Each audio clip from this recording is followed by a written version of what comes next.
So let's go over the problems of our current economic system and how the hour solves them. First, the hour adds a true measure of value to work, goods, and trade, eliminating those arbitrary, easily exploited, and deceptive wages and prices. By doing so, prices on the most expensive needs will decrease, leading to people's basic needs being met faster and a lower need for jobs. A lower need for jobs allows governments to worry more about things like protecting our environment than keeping its citizens employed. As the cost of people's basic needs decreases, so too does the need for expensive retirement packages and Social Security, further reducing the overhead on the cost of goods and services.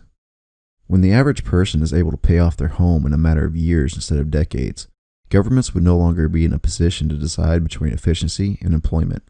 Nor would technological advances be a threat to jobs, because the direct reduction of cost would mean less need for those jobs and less of a panic when they're not there. If the average person could pay off their homes in years instead of decades, then they could enter into a state of early retirement by their 30s, possibly only needing to work half the year or less to supply their needs, say for retirement, go on vacations, or other leisurely activities. As overall costs go down, job security or job dependency becomes second to economic security. Design and production practices would begin to change. Whereas now many items are only designed to last for a short time to protect job security, those producing them would instead be properly motivated to produce items that lasted longer, providing better economic security for the consumer. Where currently costs and prices continue to spiral upwards, the hour would create a downward spiral, leading to cheaper costs of living for all, economic security being easier to attain for all, lower rates of poverty-driven crime, and so on. And all this is only the front side of the hour. The backside deals with how a government produces and weighs its currency. The currency of a government is determined first by the cost of its infrastructure, and second by the number of its citizens. When new government infrastructure is built, the currency paid for its construction is the currency of the land. The government must tax at a rate to keep up with the deterioration of its infrastructure. The value of infrastructure is determined by its before-profit cost minus deterioration. If the value of the infrastructure is less than the currency on the market, the currency is in excess. The currency of a government is divided by the number of its citizens to determine whether the currency is fat or lean. An even exchange of currencies requires that a currency is not in excess and is within 1% fat or lean of the currency being traded with, lean currency being more valuable than fat currency.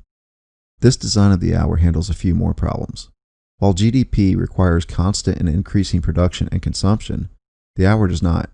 The hour requires a balance between the currency on the market and the citizens and infrastructure backed by it. Again, reducing our need to produce products in excess, our need to produce products that fail or are inefficient. Also, the hour does not push us to produce and consume despite destroying ecosystems and pushing animals to extinction. As it stands, a worker's only encouragements to perform a job faster are to gain favor from an employer, possibly a raise, bonus, or promotion, or simply to keep their job. With the hour, a worker's production directly influences the cost of that product and can help lower the price, as opposed to the worker's hard work simply lining the business owner's pockets. And in the case of government infrastructure, allow for more government infrastructure such as schools, parks, and recreational. When the cost of repairing government infrastructure is lower, the taxes needed to maintain it are lower as well, also being directly influenced by the worker. And of course, this system gives smaller countries a better way to trade in the world economy. Instead of having to destroy their natural resources to meet a constant need for production, they have to balance their infrastructure, population, and of course, imports versus exports. In the case of the hour, if a country imports more than they export, they would not have a devalued currency. They would simply have less of it and quickly learn to start exporting. And lastly, this currency values and protects life, which is far more precious than metals, gems, or anything else in the universe, no matter how pretty it may look. But there is one problem. There will always be those who doubt, who naysay, or simply spread disinformation to protect their own interests. The system needs to be tested and proven to work. Until then, it is only a nice idea. To solve this problem, I am building the foundation of a new world. A non-profit company with a goal and purpose of building a city for those in need, and a system to eliminate poverty, promote freedom, and protect the earth simultaneously. But we can't do this alone, and we will need your support, your financial contributions, and help with sharing our message over social media and with friends and family. Together we can make a difference. save the world, and liberate the human race. My name is Christopher Allen Ellingsworth, and I come in the name of the Lord to build the foundation of a new world.